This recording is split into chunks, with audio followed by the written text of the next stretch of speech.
Some wild action in the Sooner tonight, highlighted by MacU's upset of Langston University. Also, we have Chad LaCross, head men's basketball coach, St. Francis Cougars. Cascade Hoops Talk starts right now.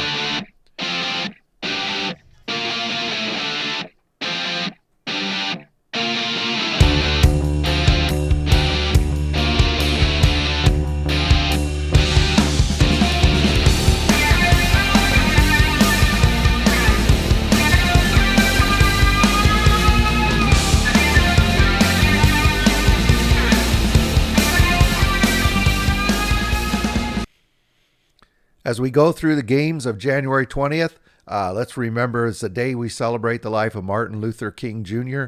I'm old enough. I remember when he was assassinated. It was a crazy time.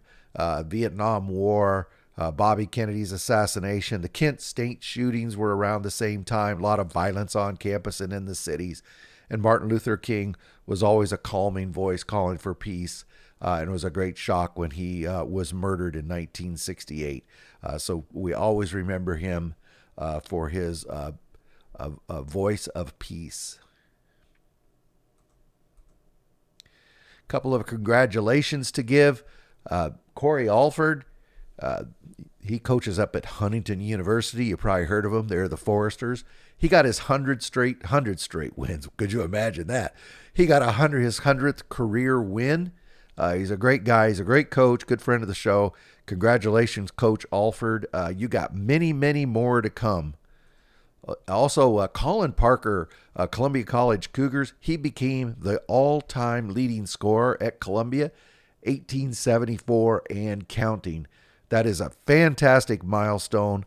Congratulations to Colin Parker. Okay, let's jump right into it. I mentioned Langston got beat at Mid-America Christian. I can guarantee you they're not the only team that's ever been beat over at Mid-America Christian. It's a tough place to play. They lost 88-67.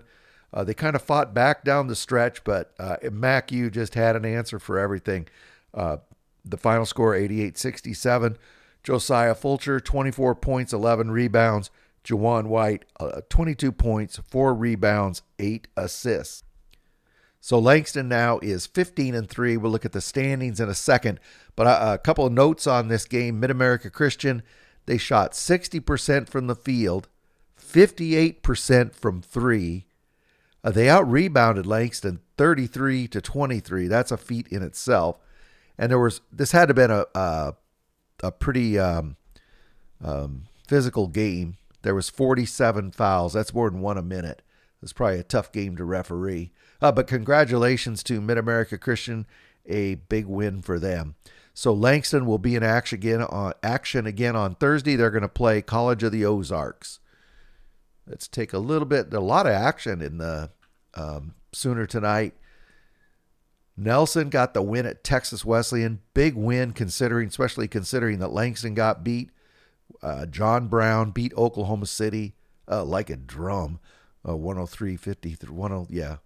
So let's look at the standings. So remember yesterday I said that the rest of the Sooner needed some help, and now they're only one game behind Langston in the loss column. So boy, look at these top 5 teams.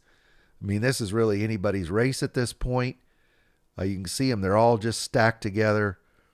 5 teams. So on Thursday, Texas Wesleyan will be at Wayland Baptist. That's a game you really got to watch close. College of the Ozarks will be at Langston. A couple of these others, I expect these teams to win, but John Brown's at Central Christian. So all the top actors are in action on Thursday. So Baker, they were the only team in the Heart in action tonight. They defeated William Penn, another tough place to go. But this was a war, 79-76, but Baker held on. Noah Rugatuso, he's also a nominee for the best name in the NAIA. 24 points, 9 rebounds, and Ty Henry, 22 points, 6 rebounds. They go to 18-1. 18-1. That's amazing. Anyway, they're going to be at Park on Wednesday. That's going to be a key game. You're going to see that when we get to the standings here. I didn't put scores up because there was only one game, but let's look at the standings. So Baker is kind of sitting by themselves. It's really turning into a battle for second. Look at this: Peru down to Park, Peru State, Graceland, and Park. What is that? There's two games separating those three teams. So that was today. So on Wednesday, Baker will be at Park, as we just mentioned, and Mid-American Nazarene will be at Peru State. Those, I think, are the key games that can move the standings. I think that Graceland should win easily. Well, you say that, and I probably just jinxed them. But keep an eye on those games. Hey, we talked to Chad LaCross yesterday on Monday. He's the head coach of the University of St. Francis. He's he's been around the Crossroads for quite a few years. He's a Fort Wayne guy, went to East Noble High School. We talked some Crossroads and University of St. Francis and even a little bit East Noble. Let's take a listen to Coach Chad LaCross, St. Francis Cougars. Billy D. Cascade Hoops Talk. I got Chad LaCross. He's the head men's basketball coach, St. Francis Cougars. Thank you, Coach, for taking some time. Hey, appreciate you having us on. You and I were just talking before we started. You're in that tough crossroads. You've got a relatively young team. My first question to you is, the life as a basketball coach, as you know, is up and down, right? You lose a tough one to Grace, and then you win a big one against Spring Arbor, and you win a big one against Indiana Wesleyan, and you suffer a loss to Mount Vernon, and it's just the way the crossroads goes. With a young team, how do you keep them? How do you level out those highs and lows and just keep them moving forward? Yeah, it's a work in progress every day. Honestly, that's the one thing that we've really hitting on hard in practice and trying to kind of keep our composure, not only in practice and certain drills and those things, but carrying them over from drill to drill, practice to practice, and then day to day. And it's been challenging at times, I'm sure, just like many of the other schools across the country. But, I feel like we've been really, really close in some games here as of late, playing well. But just to put 40 minutes together has been challenging for us at times. And I thought we played really well up at Spring Arbor. And, you look at our free throws, the one aspect that we didn't do well is at the free throw line. I love that our team attacked the paint. We got to the paint, we got to our spots, and we got to the line 37 times. But when you go 20 of 37 and still be able to win on the road from the free throw line, I thought it was a testament to our guys and how we played on every other aspect of the game. I thought that's what we kind of just hit them hard on after the game in the locker room, is just how proud we were of the way they battled, the way they played. Felt like we were intentional about what we wanted to do, but just struggled at the line. And when you can do that and still win, that's says a lot about our guys and where we are right now. Coach, you've been around the league a long time. I think your 14th, 15th season like that, something like that. St. Francis Cougars have had, just historic run over the last years. I follow Oregon Tech, and Oregon Tech and St. Francis have met many a time in the final, 32, either at Branson or, what I'm saying, long history there between those two schools. The last couple of years last year you had some injuries. You've been a little bit outside looking in, but this season, you're 6-3. You're right in that crossroads hunt. Just talk about the league this season and where you guys are. Well, obviously we're excited where we are, and even, you start, and I think probably every coach does this. You look back and it's like, man, if we would have took care of business against Grace, if we would have took care against business against Mount Vernon, we'd be in the top 15 in the country. But it's just take it day by day. And that's what we're trying to do here is just really focus on Taylor without having a game this Wednesday and focus on the road. Cause they came to our place, the very first game. And honestly, they played really well. We pulled away late, but we know it's going to be really challenging down there. But as much as we can to stay in the moment, try to get better. I'm sure just like every other coach is trying to do with their team, but as long as we can do that and really be focused and really be intentional about how we want to play and what we want to do and the mismatches that we feel like we have and the talent that we have is just trying to put everything together and play 40 minutes of basketball. Coach, I want to ask you about a few of your guys. Isaiah Malone, he's only a sophomore. What first, number one, I know the fans there love him. I hear from the fans there about him. I get his stats, don't worry. But he has really taken off since the conference started. Coach, it's so rare to see a guy's scoring average jump as conference starts because normally, defenses tighten up. Things get a little bit more serious. But I think he's scoring his average in conference is 4 or 5 points almost higher than regular season.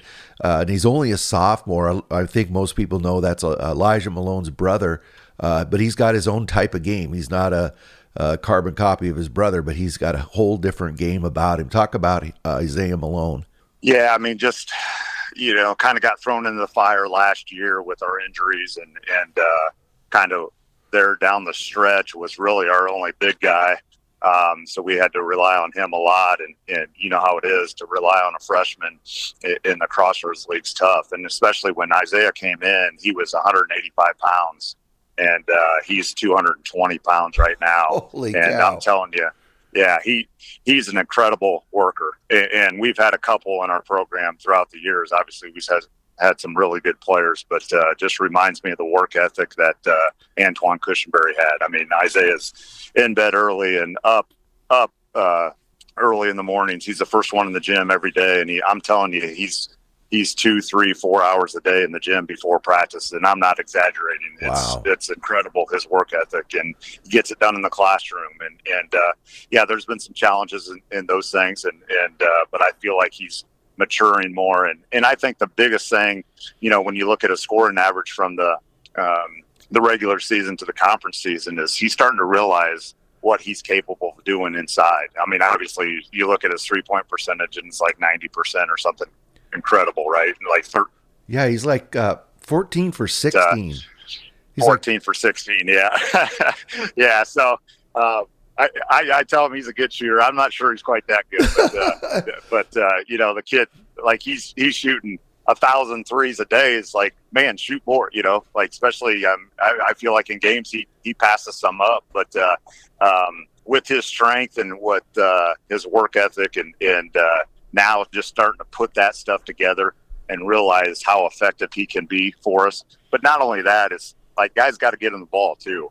But and our guys are starting to realize, man, if he catches it down there, there's a high percentage that he's scoring it, and he reads the floor well too. So he's a capable passer out of the post, and we know if we get it into him, good things are typically going to happen. So it's been neat to see not only his work that he's putting in is starting to show, but also our teammate and their trust in him and what he's capable of doing is pretty incredible. So Isaiah's got a bright future in basketball, and I know he sees what his brother's doing in those things, and right. There's a lot of motivation there. There's a lot of different motivation, than even 5-10 years ago, which is fine. You can't fault a kid for anything, but I'm just thankful that he's putting in the work and trying to become a better player and person while he's doing it. You were talking about, you were talking about hitting threes a moment ago. You had a couple of guys, Luke Almodovar and Zane Burke. They're both really lighting it up from outside. Zane Burke, another Blackhawk Christian guy. Man, they're just everywhere. They're just dotted all over. What is it about that program?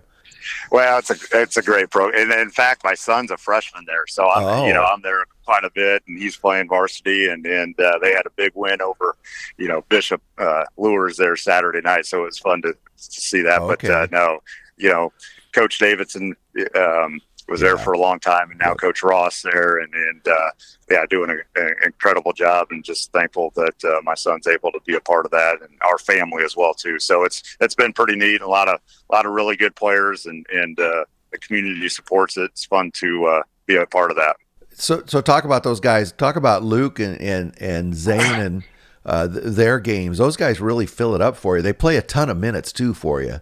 Yeah, Zane's. It's funny because Zane's played a number of different roles for us throughout the years. We had guys like David Edja and then David left right before the beginning of the year a couple years ago, and so Zane was stuck in a different role, and he's always accepted it.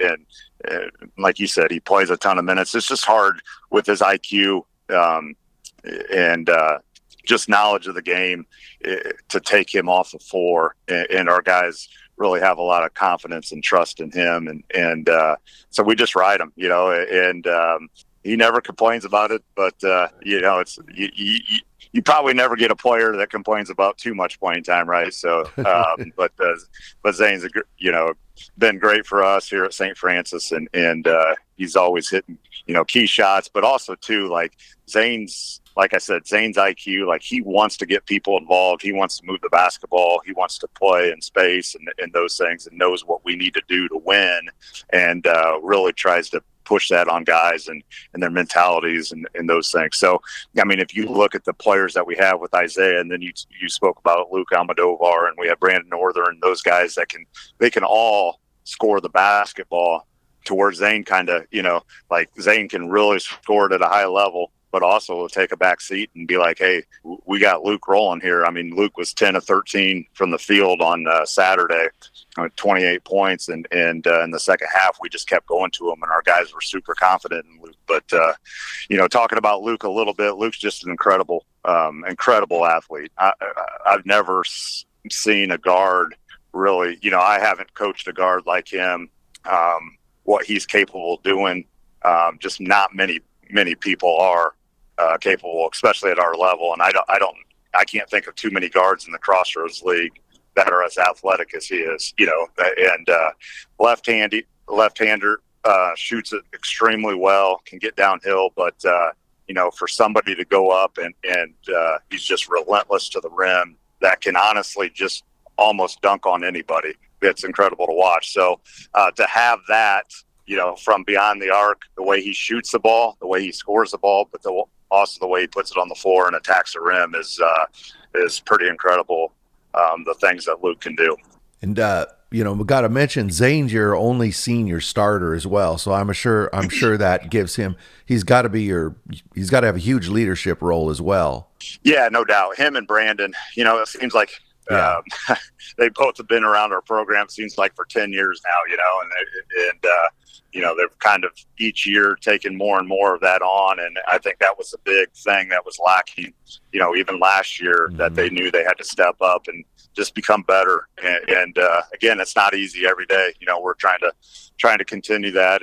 And there's been games even this year that, Zane and I have talked after the game, and I'm telling you, like he wants to improve in that area, and really down in the last 3 weeks, like he's been a great leader for us, him and Brandon, and trying to do the right things, trying to get the team on track, because they know, like you said, I mean, Crossroads League's not easy, and every game you got 9 games left, and if you don't come to play, you're going to get beat.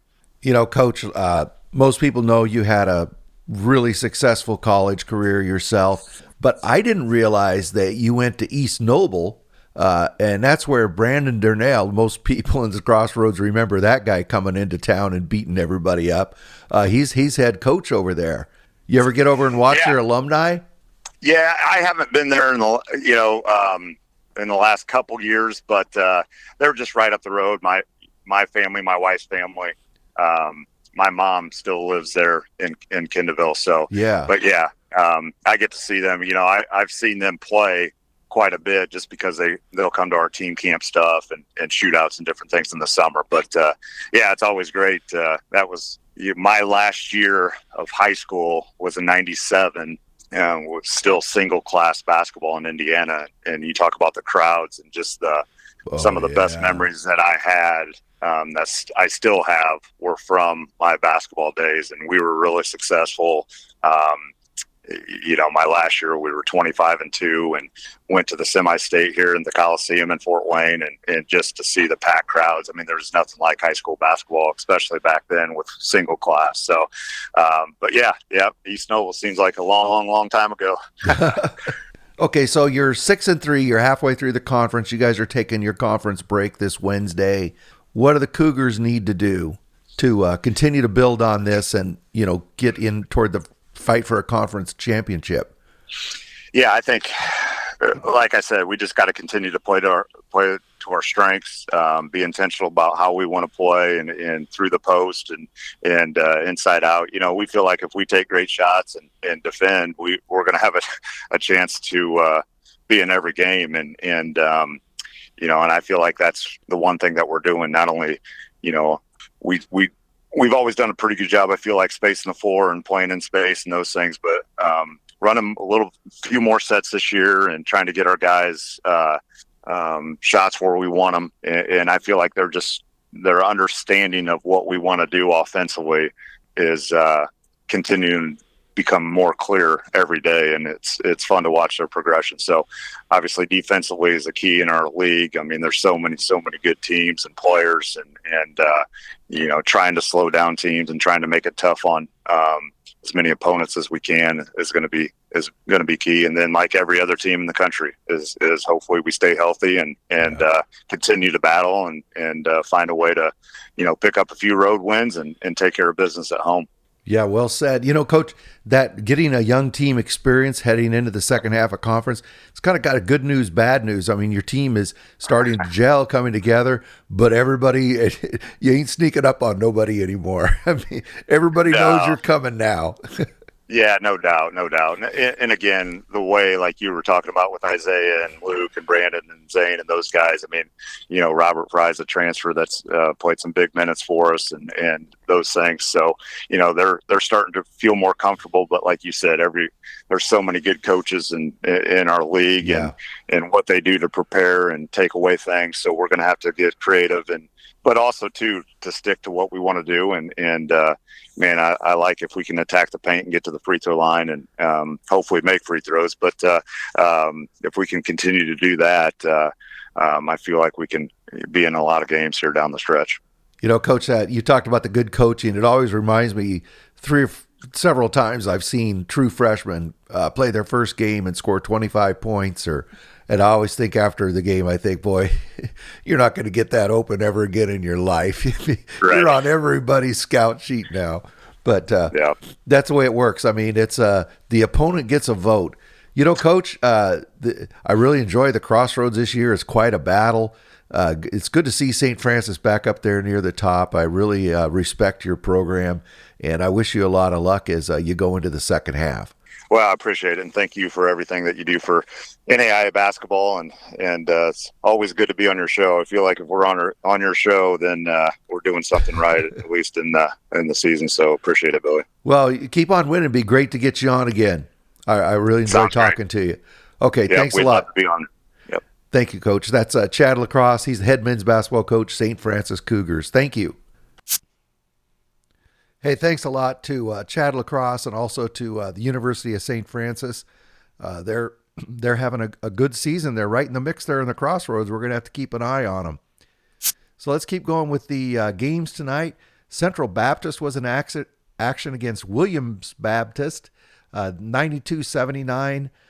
They came out victorious. They go to 15-3. Central Baptist does.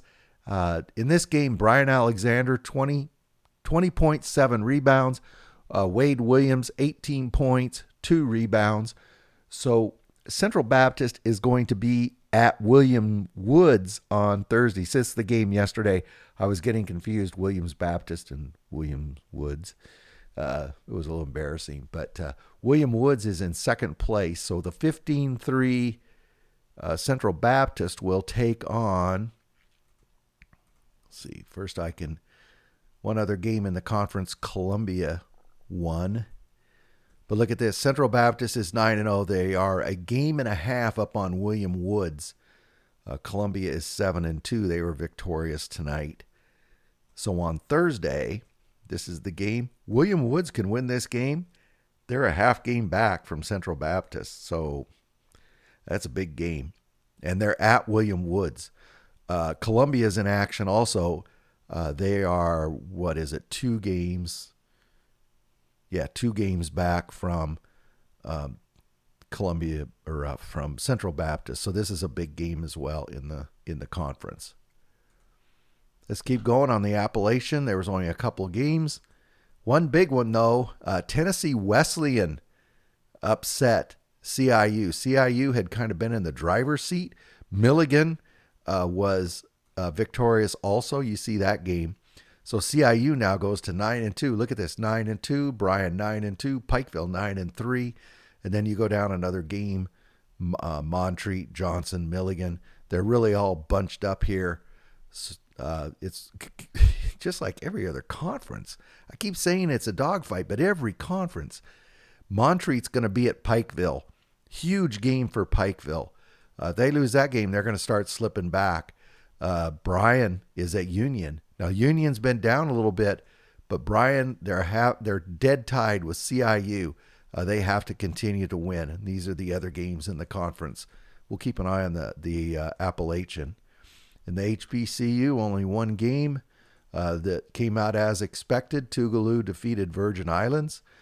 I didn't update this because just the one game, but Tougaloo now is 10-2, so they're a half game up on Stillman. So Thursday, Philander Smith is at Wiley. Philander Smith is right here at 8-4. They really need this win, and Wiley really wants to win at home. So that's probably the big game in the HBCU on Thursday. A couple conferences, I apologize to them. I haven't updated you a lot on them. One of them is the Cal Pac. Here are the games from last Saturday. Cal Maritime won, Westcliff beat La Sierra, and UC Merced beat Pacific Union. So they haven't played hardly any conference games. I think the thinking is among basketball minds, obviously I'm not included in that, Merced is one of the best defensive teams in the country. They're favored to win this conference. Simpson, who I watched earlier in the season, looked really good, but they've really slipped back, and they're 0-2. So we'll have to update you at least once a week on this conference.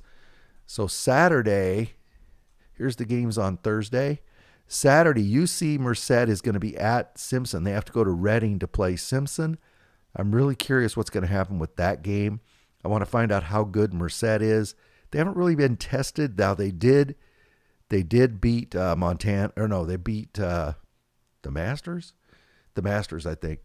So they have one big win, but they haven't been tested too many times.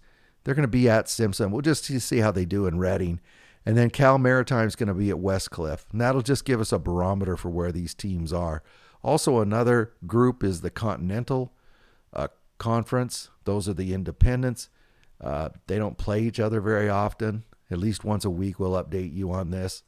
Right now, Florida College, Washington Adventist, and Spartanburg all at 2-1.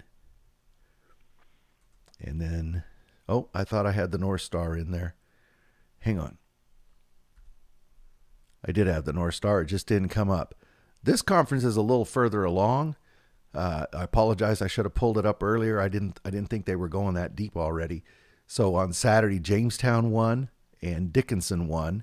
And look at the standings. So it's really a 2-team race for the North Star, 7-0 and 6-1, Dickinson and Jamestown. I never really root for a team other than Oregon Tech. That's who I root for. But, Jamestown is going D2 next year, and I want those guys to have a great season and enjoy college basketball. I just don't really want to see them leave with a conference championship. I'm just being honest with you. I mean, Jamestown had a great deal going over there, and they were one of the most respected teams in the NAIA, and then they don't want to be NAIA anymore. We're going to leave. All of a sudden, Danny Neville's not there. They're just, who talks about Jamestown anymore? They're just done. Anyway, Jamestown's going to play Dakota State. I'm sure all my friends in Jamestown now hate me for that, but it's just, it's really hard to root for them. I mean, they just ruined a good thing. Dickinson State's going to go to Bellevue, but I do wish them luck, and I wish everybody who plays I wish to everybody who plays college basketball that they have a great time, they win as many games as possible. But just my personal opinion is I don't want them to carry off a conference championship when they leave. There, I've kind of beat that thing to death. So I'll update you once a week on the North Star Championship, and we'll see how that happens. And I already talked about the Continental. Well, that's all I have. Tomorrow we'll have Ben Limback. He's the head men's basketball coach, Concordia Bulldogs. And as you know, they have been on a roll. They've knocked off Dort. They knocked off Northwestern. So we'll talk to him tomorrow. So tune in for that. That's all I got.